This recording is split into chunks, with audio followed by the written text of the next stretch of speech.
Wave की तरह deal किया था और all the phenomena those were related to light were explainable by considering light as a wave.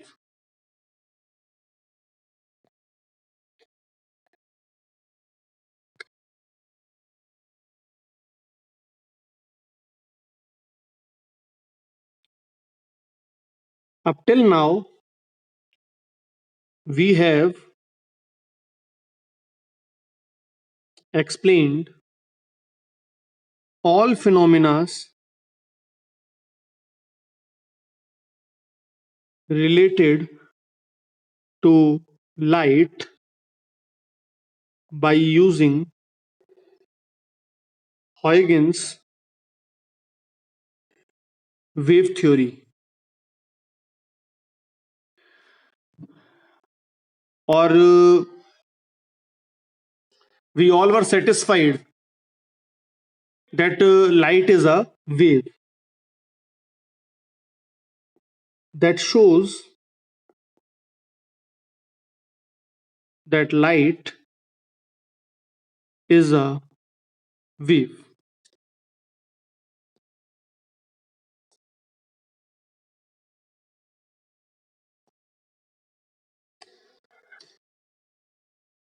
And when light is a wave, तो हम लोग बोल रहे थे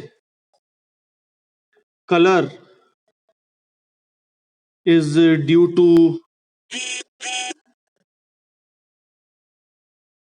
different wavelengths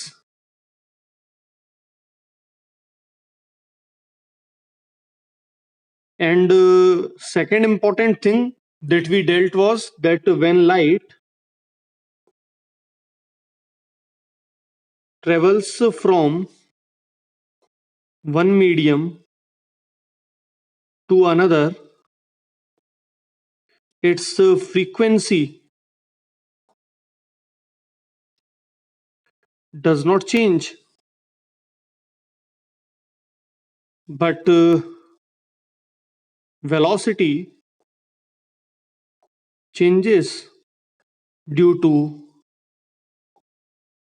change in wavelength. तो अगर एक पर्टिकुलर वेवलेंथ लेमडा 1 की लाइट इंसिडेंट हो रही है और वो अगर दूसरे मीडियम में जा रही है तो उसकी speed v1 is equal to lambda 1 f और फ्रीक्वेंसी चेंज नहीं होगी, और स्पीड अगर स्लो हो रही है तो फ्रीक्वेंसी चेंज नहीं होगी, मतलब वेवलेंथ डिक्रीज हो जाएगी. That means this light will go like this with speed v2 that is equal to lambda 2f where lambda 2 is less than lambda 1. तो मतलब अगर रेड लाइट आ रही है तो हो सकता है यहां पर ऑब्जर्वर को वो वायलेट दिखे.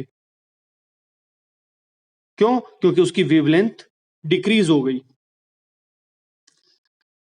तो इसलिए इसको हम रेड शिफ्ट और ब्लू शिफ्ट बोलते हैं. तो जरूरी नहीं है हमको जो कलर दिख रहा है that is the actual colour, that may be due to the phenomena of refraction. ये दूसरा पॉइंट था जो लाइट के बारे में हमको याद रखना है एज अ वेव.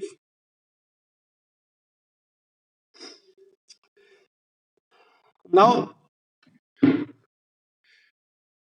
एक फिनोमेना देखा गया जिस फिनोमेना को हम वेव नेचर से एक्सप्लेन नहीं कर पाए, and that phenomena is called photo electric effect.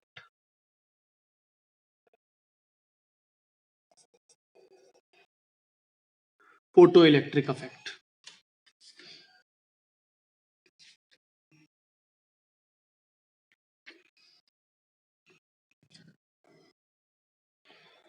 The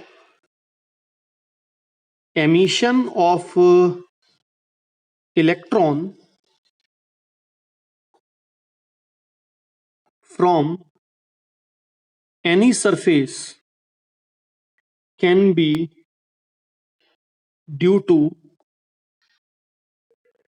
number 1 heat, number 2 field, and number 3 light. तो अगर ये एक मेटल का टुकड़ा है, मैं इसको अगर हीट करता हूं तो इसमें से इलेक्ट्रॉन निकलेगा। इस फिनोमिना को अगर हीट की वजह से निकल रहा है तो हम इस फिनोमिना को थर्मायोनिक एमिशन बोलते हैं। अगर मैं किसी मटेरियल को, मेटल सरफेस को दो प्लेट्स के बीच में रख देता हूं, ये प्लेट पॉजिटिव है और ये वाली प्लेट नेगेटिव है, तो इन दोनों प्लेट्स के बीच में इलेक्ट्रिक फील्ड जनरेट हो जाएगी, और इलेक्ट्रिक फील्ड अगर इतनी स्ट्रांग जनरेट हो जाए कि वो इलेक्ट्रॉन को नॉक ऑफ कर दे इसमें से, तो यहां से अगर इलेक्ट्रॉन निकल आए due to the presence of field over here, electric field, then this is called field emission। और लास्ट फिनोमिना कि अगर ये मेटल सरफेस है और इसके ऊपर मैं एक लाइट डाल रहा हूं, इंसिडेंट लाइट, और इसमें से इलेक्ट्रॉन निकले, इस थर्ड फिनोमिना को हम लोग फोटो इलेक्ट्रिक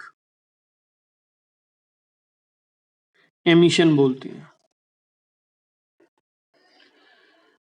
तो इन तीनों केसेस में हम एनर्जी प्रोवाइड कर रहे हैं। Note, in all three cases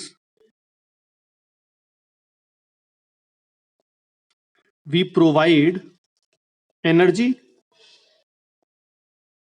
and electron is emitted। हमारा फोकस फोटो इलेक्ट्रिक एमिशन पे रहेगा और हम इसको एक्सप्लेन करने की कोशिश करेंगे वेव मैटर से। हम ये मान के चलेंगे कि लाइट इज अ वेव, और वेव जब हम इंसिडेंट कर रहे हैं तो वेव कुछ एनर्जी लेके जा रही है, energy is carried by the wave, और वो एनर्जी इलेक्ट्रॉन को मिल रही है, तो इलेक्ट्रॉन उसमें से एमिट हो रहा है।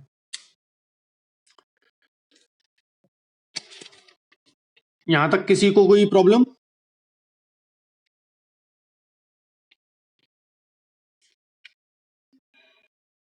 ओके हाँ, ब्लर आ रही है बहुत सारा।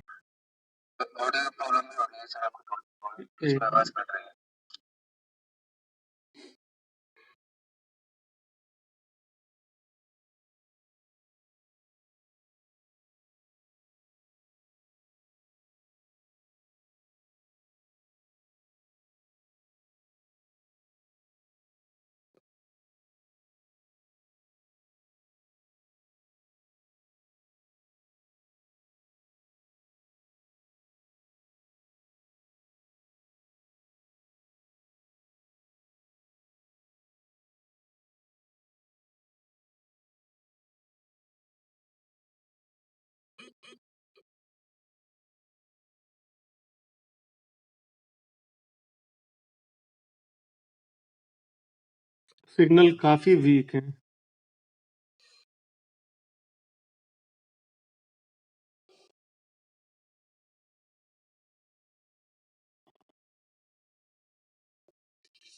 अब थोड़ा बहुत क्लियर हुआ क्या?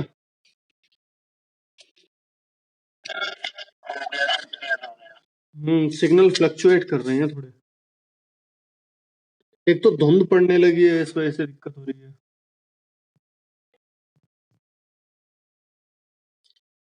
ठीक है,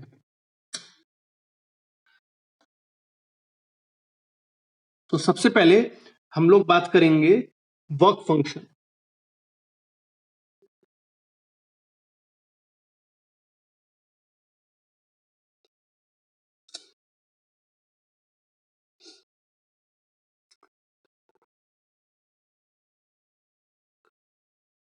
When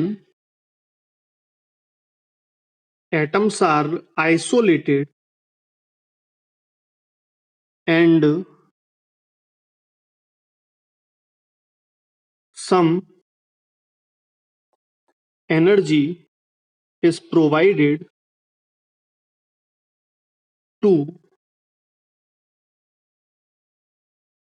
remove an electron from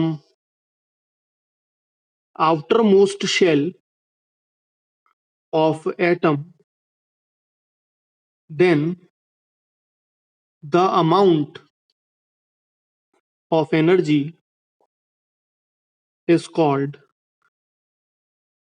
ionization energy. Chemistry में सब लोगों ने पढ़ा होगा आयोनाइजेशन एनर्जी के बारे में, लेकिन आयोनाइजेशन एनर्जी तभी वैलिड है जब हमारे एटम्स जो हैं वो आइसोलेटेड हैं. जैसे ये वाला एटम है सिंगल और इसकी शेल्स हैं, और इसकी आउटरमोस्ट शेल में मैं अगर एनर्जी देता हूं और ये वाला इलेक्ट्रॉन नॉकआउट हो जाता है, बाहर आ जाता है, तो ये जो अमाउंट ऑफ एनर्जी गिवन है to knock out the first electron, outermost electron, is called the first ionisation potential और आयोनाइजेशन एनर्जी. दूसरे वाले को निकालने के लिए और एनर्जी ज्यादा चाहिए, तीसरे वाले को निकालने के लिए और एनर्जी ज्यादा चाहिए. When atoms are not isolated like in a metal, bulk में एटम्स अलग अलग आइसोलेट नहीं किए हमने, then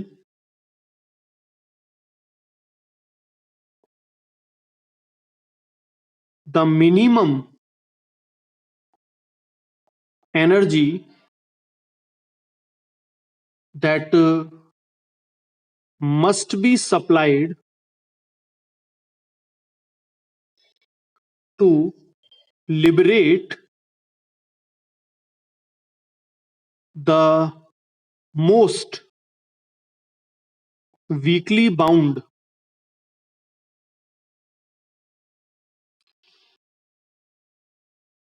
surface electrons from the metal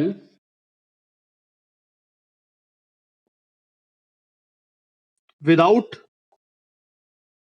giving them any velocity is called work function of that metal. तो यहां दो चीजें इंपॉर्टेंट हैं. Minimum energy required to liberate most weakly bound surface electrons from the metal, metal के surface में से बिल्कुल बाहर निकालना है हमें, without giving them any velocity. मतलब काइनेटिक एनर्जी बिल्कुल नहीं मिले उन्हें, और ये जो एनर्जी हमको चाहिए देनी पड़ेगी, इसको हम वर्क फंक्शन बोलते हैं उस मेटल का. तो let's say we have this metal, ये एक मेटल है कोई भी, और इसमें सरफेस इलेक्ट्रॉन्स हैं,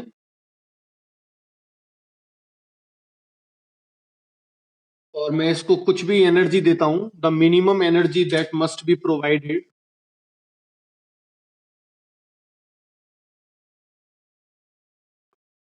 और इस एनर्जी को हम लोग डिनोट कर रहे हैं फाई नॉट से. और इसमें से सबसे वीकली बाउंड जो इलेक्ट्रॉन है वो नॉकआउट हो जाए, सपोज उसकी velocity is approximately zero, that means electron is just coming out, वो इलेक्ट्रॉन बस निकल के आ रहा है with no kinetic energy. That means सिर्फ उतनी energy, only that much energy to liberate it, no kinetic energy. उस एनर्जी को हम लोग वर्क फंक्शन बोलेंगे उस मटेरियल का या उस मेटल का. जैसे अगर मैं वर्क फंक्शन बोलूं कैशियम का, तो केशियम में से अगर मेरे को जस्ट इलेक्ट्रॉन निकालना है तो it will be 2.14 electron volt. अगर मैं सपोज से एल्यूमिनियम का बोलता हूं तो एल्यूमिनियम में से जस्ट मेरे को अगर इलेक्ट्रॉन बाहर निकालना है तो how much energy we should give 4.28 electron volt, इतनी एनर्जी देनी पड़ेगी उसमें से इलेक्ट्रॉन को निकालने के लिए। सिल्वर, सिल्वर में से हमको अप्रोक्सीमेटली 4.70 इलेक्ट्रॉन वोल्ट देना पड़ेगा तब इलेक्ट्रॉन उसमें से निकलेगा। And these are called the work function of these particular metals. और सबसे ज्यादा मैक्सिमम वर्क फंक्शन होता है platinum, sorry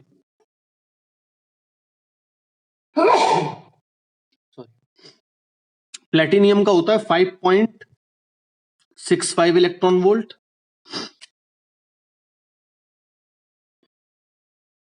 this is maximum. और मिनिमम होता है केशियम के लिए, this is minimum.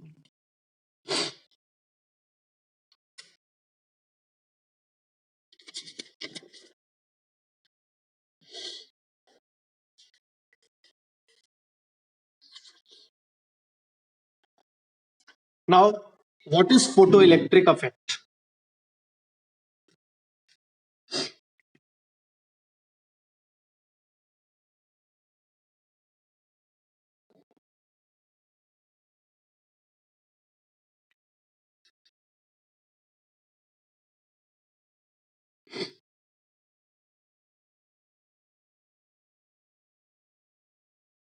The phenomenon of emission of electron from any surface by incidence of light of suitable frequency is called photoelectric effect. Electron emission due to incidence of light on the surface is called photoelectric effect. इस affect को detail में study किया Lennard, हॉलबैक, hertz, इन सब ने। तो photo electric affect का सबसे पहले हम लोग हर्ट्ज ऑब्जर्वेशन की बात करते हैं।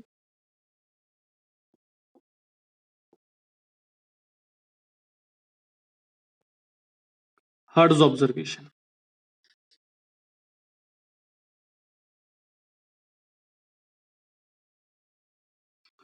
when demonstrating the existence of EM waves,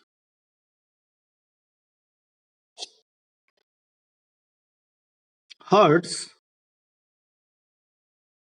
observed that if the air gap of transmitting spheres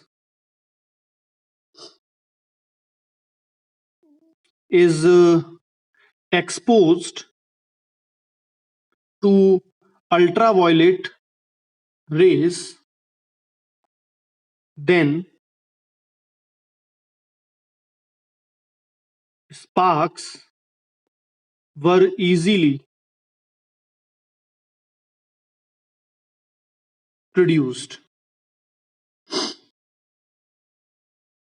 तो हर्ट्ज का एक्सपेरिमेंट में एक बार दोबारा रीड्रॉ कर देता हूं तुम लोगों के लिए। हम लोगों ने दो प्लेट्स ली थी, हर्ट्ज एक्सपेरिमेंट में, और उन दोनों प्लेट्स के बीच में दो स्फीयर्स लगे हुए थे इस तरीके से, और इन प्लेट्स को हम लोगों ने जोड़ा हुआ था एक इंडक्शन कॉइल के साथ में, और इस तरफ हम लोगों ने एक दो स्फीयर्स का एक कॉइल ली थी डिटेक्ट करने के लिए कि ईएम वेव जनरेट हो रही है। तो उसने ये देखा कि अगर यहां पर अल्ट्रावायलेट रेस को और डालें, हम यूवी रेस को अगर और डालें, तो स्पार्क आसानी से जनरेट हो रही हैं इनके बीच में। स्पार्क्स का जनरेशन इजी हो जाता है अगर अल्ट्रावायलेट रेज और डालें, और सिमिलरली इस जगह पर भी ज्यादा हो जाता है अगर हम अल्ट्रावायलेट रेज डालें, तो स्पार्क जनरेशन इजी हो जाता है। तो sparks are readily seen if UV rays are incident। तो हो क्या रहा है असल में, जब हम अल्ट्रावायलेट रेस को डाल रहे हैं तो ये मेटल के स्फीयर हैं, और स्पार्क्स क्या है, स्पार्क्स इलेक्ट्रॉन का मोशन है चार्ज पार्टिकल्स का इनके बीच में।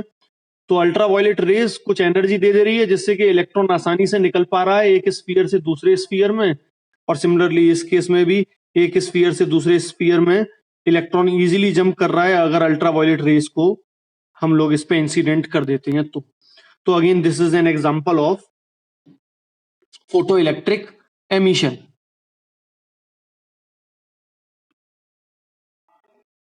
This is an example of photoelectric emission when metal spheres are exposed to UV rays. The emission of electrons is supported। सब लोगों को क्लियर है? किसी को भी डाउट इसमें हर्ट्ज ऑब्जर्वेशन में?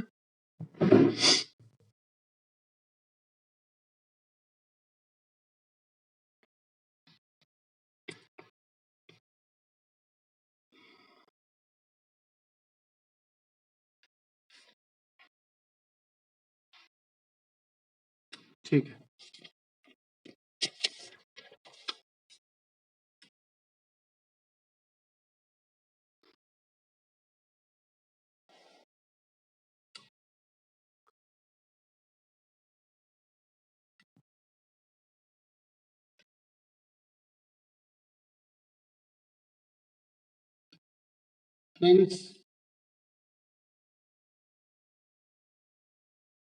Second was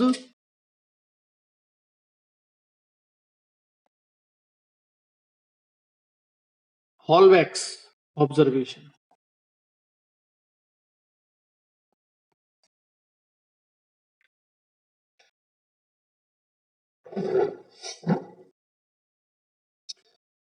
हम लोगों ने गोल्डरी फ्लेक्ट्रोस्कोप के बारे में पढ़ा था फर्स्ट चैप्टर में, डिटेक्ट करने के लिए।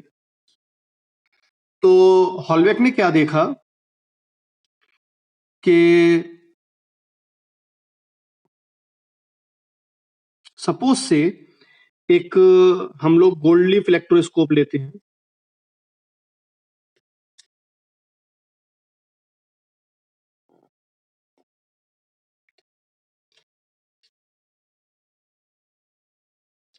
और इसको हम लोग एक जिंक प्लेट से कनेक्ट करते हैं,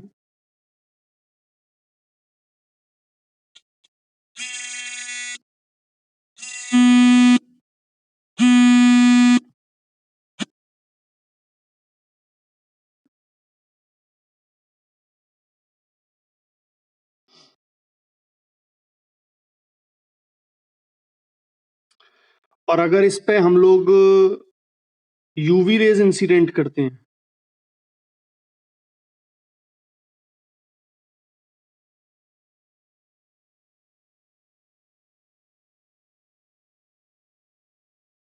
और इनिशियली अगर इलेक्ट्रोस्कोप हमारा पॉजिटिवली चार्ज्ड है,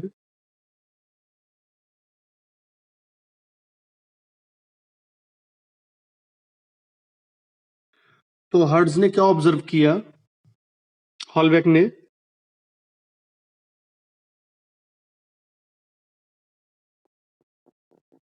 charges emitted due to irradiation with UV light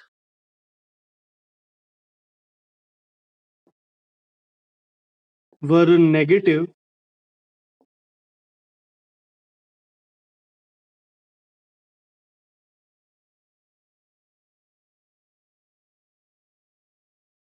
UV light was allowed to fall on a small zinc plate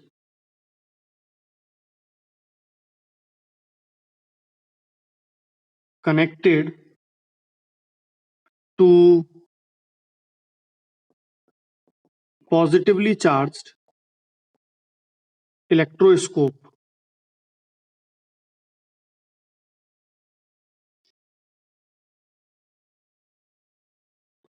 Leaves remained unaffected.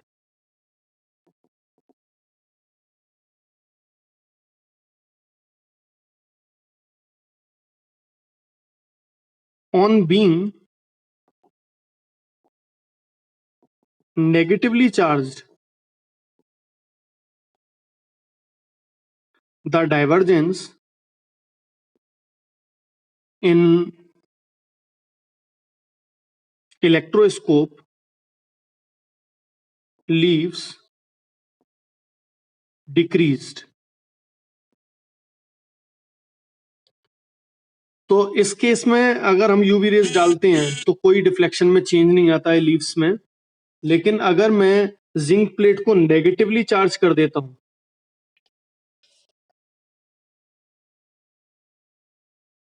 Zinc plate negatively charged है तो मतलब electroscope के ऊपर negative है और इस तरीके से नेगेटिवली डिस्ट्रीब्यूटेड है, और अगर मैं इस पे यूवी रेज को इंसिडेंट करता हूं तो क्या होता है, इसका डाइवर्जेंस घट जाता है।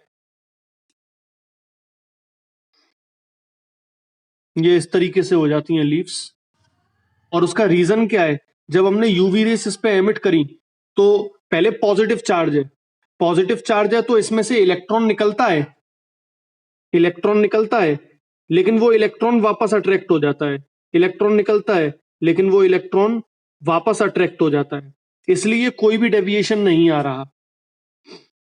तो यूवी रेस के इंसिडेंट करने पे इलेक्ट्रॉन तो निकल रहा है, लेकिन क्योंकि जिंक प्लेट पॉजिटिवली चार्ज्ड है इसलिए वो इलेक्ट्रॉन को वापस खींच लेती है और इसके नेट चार्ज के ऊपर में कोई भी चेंज नहीं आता है और ये लीव्स ऐसे ही बनी रहती हैं।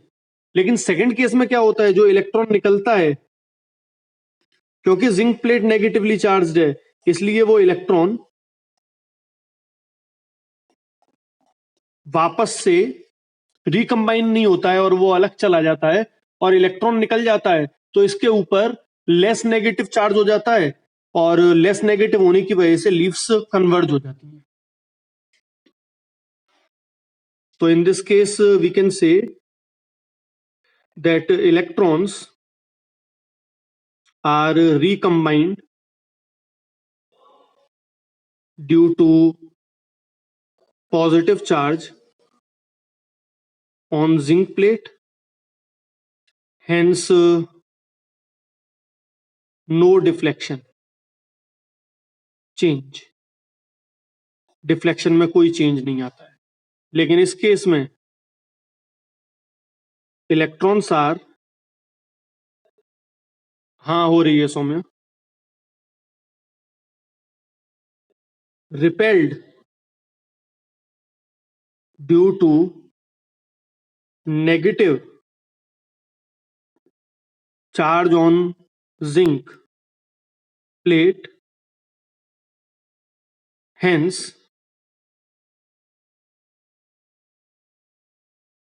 divergence decrease। ये हॉलबेक का ऑब्जर्वेशन था।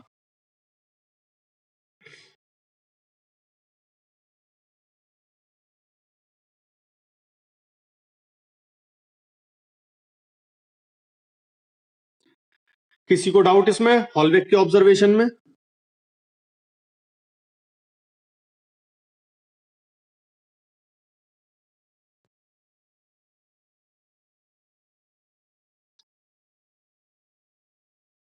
अभिषेक? नो सर, क्लियर है। चेष्टा?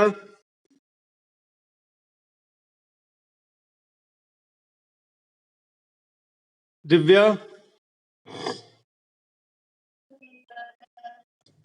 कौशलेंद्र?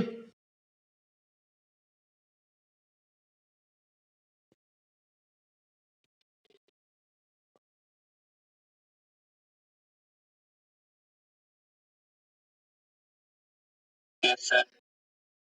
खुशी?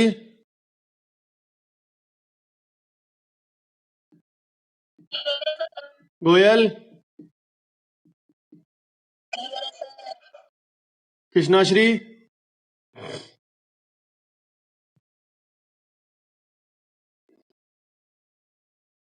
लव? मानसी? पुष्कर?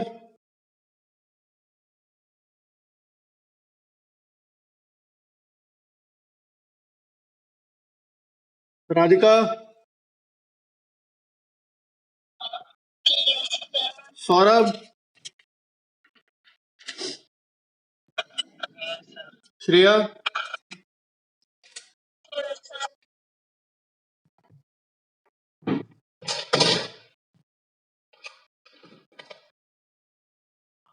और लास्ट है Leonard observation.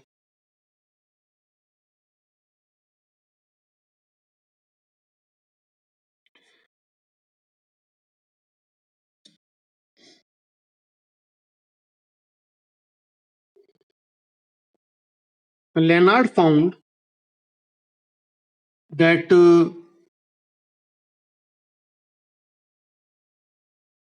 electrons are emitted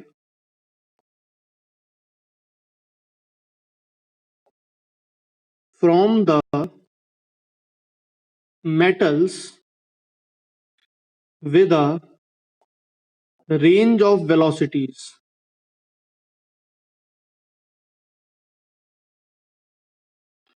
and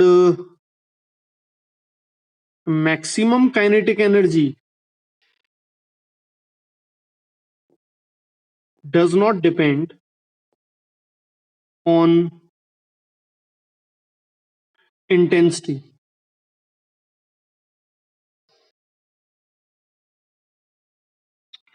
तो इसको अभी हम बाद में डिटेल में भी करेंगे जब हम एक्सपेरिमेंट करेंगे। तो लेनार्ड और हॉलबेक का एक्सपेरिमेंट है, अभी बस समराइज कर रहे हैं हम। लेनार्ड ने क्या कहा कि जब अगर एक मेटल सरफेस है, उस मेटल सरफेस को हम लोग अगर किसी भी इंसिडेंट लाइट से रेडिएट करते हैं, रेडिएशन होता है, तो उसमें से इलेक्ट्रॉन्स निकलते हैं और सब इलेक्ट्रॉन्स की वेलोसिटी अलग अलग है, और किसी की मैक्सिमम है और किसी की वेलोसिटी अप्रोक्सीमेटली 0 है, और सब अलग अलग रेंज ऑफ वेलोसिटीज से एमिट होते हैं। So there is a various range of velocities with which electrons are emitted. हर इलेक्ट्रॉन अलग वेलोसिटी से एमिट हो रहा है, कुछ की ज्यादा वेलोसिटी है और कुछ की अप्रोक्सीमेटली 0 वेलोसिटी है। और उसने ये देखा कि ये जो मैक्सिमम वेलोसिटी है, it is independent of intensity, light की इंटेंसिटी पे डिपेंड नहीं कर रही है। Leonard indicated that kinetic energy maximum depends on frequency.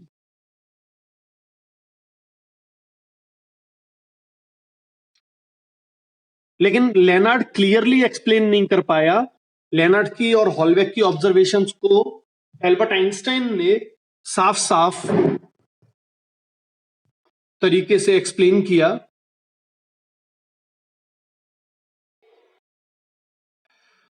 So we can put a note over here.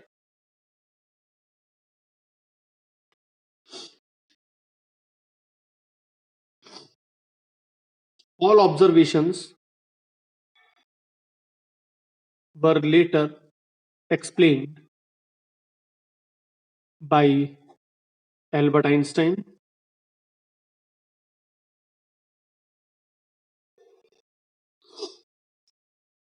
तो सबसे पहले हम एक्सपेरिमेंटल सेटअप देखते हैं कि एक्सपेरिमेंटल सेटअप क्या है जिसमें हमने इसको फोटो इलेक्ट्रिक इफेक्ट को इस्टेब्लिश किया।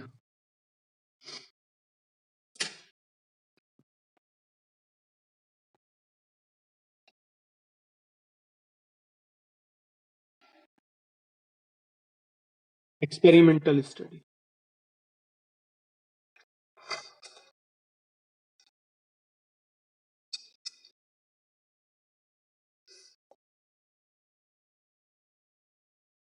हम लोगों ने एक इवैक्यूएटेड ग्लास ट्यूब ली,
तो ये इवैक्यूएटेड ग्लास ट्यूब हम लोगों ने ली और इस इवैक्यूएटेड ग्लास ट्यूब में एक तरफ में हम लोगों ने एक मेटलिक कैथोड ले लिया और एक तरफ में हम लोगों ने एक मेटलिक एनोड ले लिया, सी और ए। और इस जगह पर हम लोगों ने एक क्वार्ट्ज विंडो ली, ये क्वार्ट्ज विंडो है।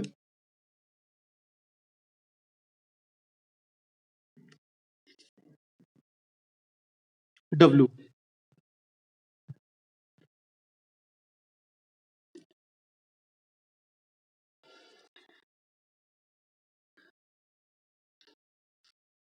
तो सी क्या है? C is metallic cathode, A is metallic anode and W is quartz window. Quartz window. हमने कैथोड को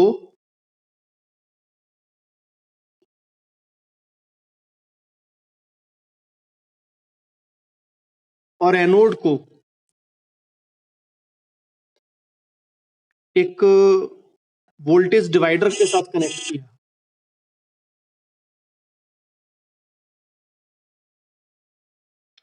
तो यहां पर एक स्विच ले लिया हमने,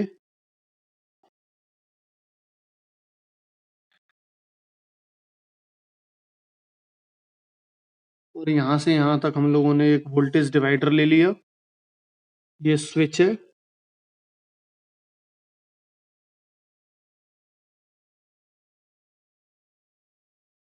कि और इस जगह पर एक रेजिस्टेंस ले लिया, वोल्टेज डिवाइडर है ये। और यहां पर हमने बैटरी कनेक्ट कर दी, हाई टेंशन बैटरी है।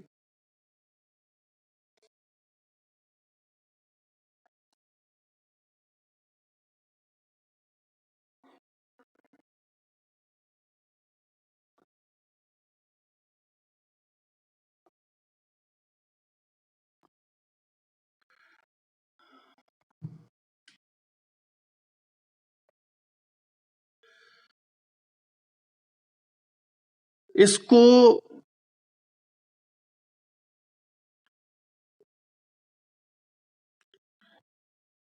हम लोग वेरी कर सकते हैं, इस एरो को। इसको हम इधर से इधर तक मूव कर सकते हैं, मतलब वोल्टेज डिवाइडर का काम कर रहा है। एनोड को पॉजिटिव किया जा सकता है और नेगेटिव किया जा सकता है। एनोड को अगर मैं इधर कर दूं तो पॉजिटिव हो जाएगा, और इधर कर दूं तो नेगेटिव हो जाएगा, रिलेटिव टू सी। तो हम बोल सकते हैं, using the voltage divider we can make anode positively or negatively charged with respect to cathode।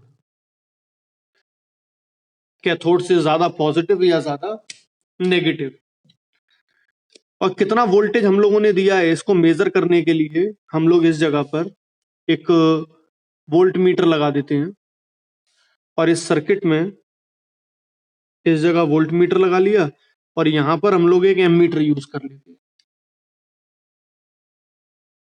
जो बताएगा कि कितना करंट फ्लो कर रहा है, तो माइक्रो एमीटर। और इस जगह पर हम लोगों ने लगा दिया एक वोल्ट मीटर, प्लस माइनस। तो वोल्ट मीटर डिटेक्ट करेगा कितना वोल्टेज हमने दिया है कैथोड और एनोड के बीच में। Voltmeter measures the potential difference between cathode and anode। और microammeter measures the amount of current in circuit। तो जैसे ही हम इसको क्लोज करेंगे, इसको जैसे ही क्लोज करेंगे, वैसे ही ये पॉजिटिव हो गया और कैथोड हमारा नेगेटिव हो गया। तो एनोड हो गया हमारा पॉजिटिव और कैथोड हो गया हमारा नेगेटिव। और इसके बाद अगर हम लोगों ने यहां से अल्ट्रावायलेट रेस को इंसिडेंट किया,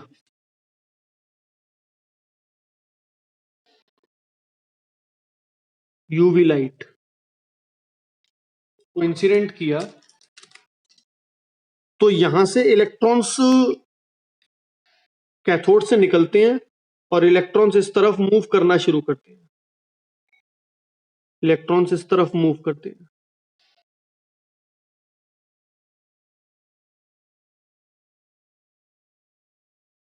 और वो एनोड पे पहुंचते हैं और माइक्रो एमीटर शो करता है रीडिंग। इन इलेक्ट्रॉन्स को हम लोग फोटो इलेक्ट्रॉन्स बोलेंगे।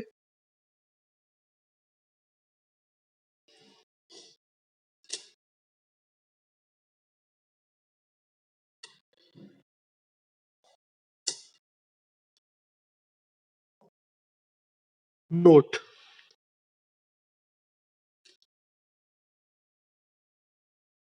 glass transmits only visible and infrared lights, not UV rays. जो नॉर्मल ग्लास है वो यूवी रेस को पास नहीं होने देता, ग्रीन हाउस इफेक्ट इसी को हम बोलते हैं। सो क्वार्ट्ज विंडो इज यूज्ड, इसीलिए हम लोगों ने यहां पर क्वार्ट्ज विंडो यूज करी है, क्योंकि हमको यूवी लाइट को इंसिडेंट करना है। और अगर ये नॉर्मल ग्लास होता तो ये अल्ट्रावायलेट रेस को अंदर नहीं जाने देता।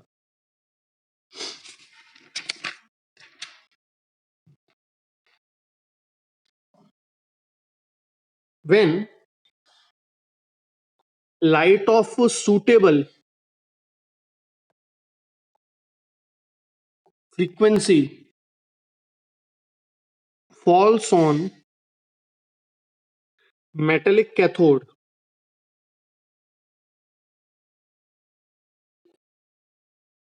photoelectrons are emitted.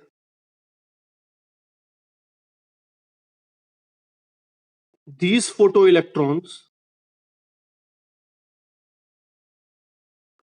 are attracted towards positive anode, and hence photocurrent is measured in microammeter। तो एक पर्टिकुलर फ्रीक्वेंसी एफ नॉट बोल देता हूं, उस पर्टिकुलर फ्रीक्वेंसी की अल्ट्रावायलेट रेज हमने डाली और यहां से फोटो इलेक्ट्रॉन्स निकलते हैं, और फोटो इलेक्ट्रॉन जैसे ही निकल के एनोड की तरफ अट्रैक्ट होते हैं, कैथोड नेगेटिव है और एनोड पॉजिटिव है, तो पॉजिटिव की तरफ अट्रैक्ट होते हैं, और इससे इस सर्किट में करंट जनरेट होता है, और करंट की direction opposite to the direction of electrons होगी। तो करंट इस तरीके से फ्लो करता हुआ दिखेगा हम लोगों को, हमको ऐसा फील होगा that current is flowing like this. और इसको हम लोग, जो करंट जनरेट हो रहा है, इसको फोटो करंट बोल रहे हैं। सब लोगों को क्लियर है यहां तक? किसी को कोई डाउट?